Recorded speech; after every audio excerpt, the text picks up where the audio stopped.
Gerard had learned from watching him over the years. More powerful in the Force than anyone alive, save the Emperor. Capable, no doubt, of ripping men's limbs from their bodies with a thought, of striking them down with his lightsaber, of crushing them into compacted fists of meat and bone and wringing blood from the stone of them. And what did he do instead? He obstructed a single airway between his thumb and forefinger, like playing a flute. Gerard enjoyed music. He wondered if Vader did. He had wondered, too, more than once, what it felt like. What it might feel like. Ever since Piet's promotion to Admiral, he'd allowed his thoughts to drift toward the possibility of failing Vader so utterly as to court that particular consequence. Whether he'd experience it as a bone in the throat, plugging him up from within, and nothing more. Whether it might overwhelm him like an ocean wave, smothering him. Or whether he'd feel, in his last moments, leather against his skin, retreating from the ruin of his neck like a caress. Perhaps I can find new ways to motivate them.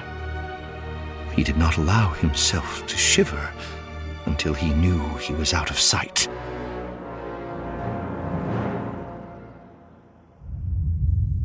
Gerard's quarters were spare by the standards of most officers, lacking the plush comforts his rank might have afforded him elsewhere in terms of furnishings and decor. As it was, he had a bed, standard issue, slim as the cots the workers slept in, bare walls, and a draught table large enough to accommodate his peculiar affectations. It had somewhat embarrassed Gerard, ever since his student days, that schematics made more sense to him if he could touch them. He found it much easier to hold vast structures inside his mind if he could first apprehend them in 2 dimensions.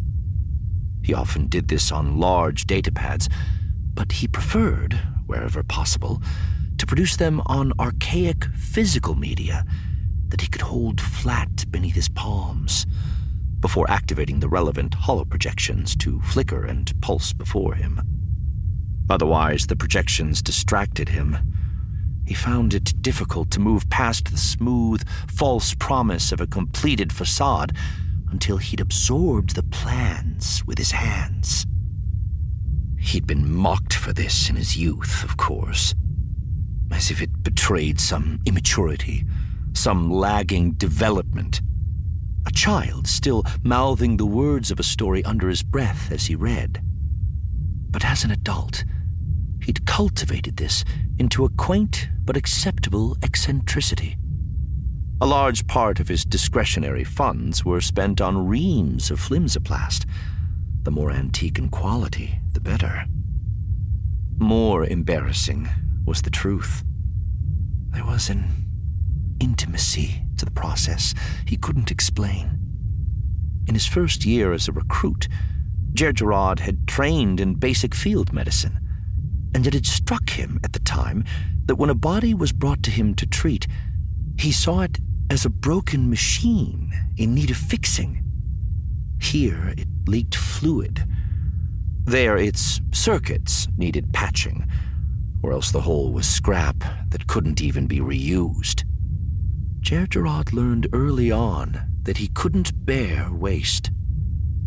He had followed this insight into a study of engineering, and from there to grander architectures. But to his surprise, once surrounded by machines, every schematic began to look to him like a body. Every project had a beating heart, a nervous system, fibers flexing beneath a sheath of skin. Every project needed to be comprehended as an organism struggling to be born. He sometimes drew them as he imagined them. He never gave them faces. That would be several steps too far. But he felt compelled to give them some comprehensible personhood.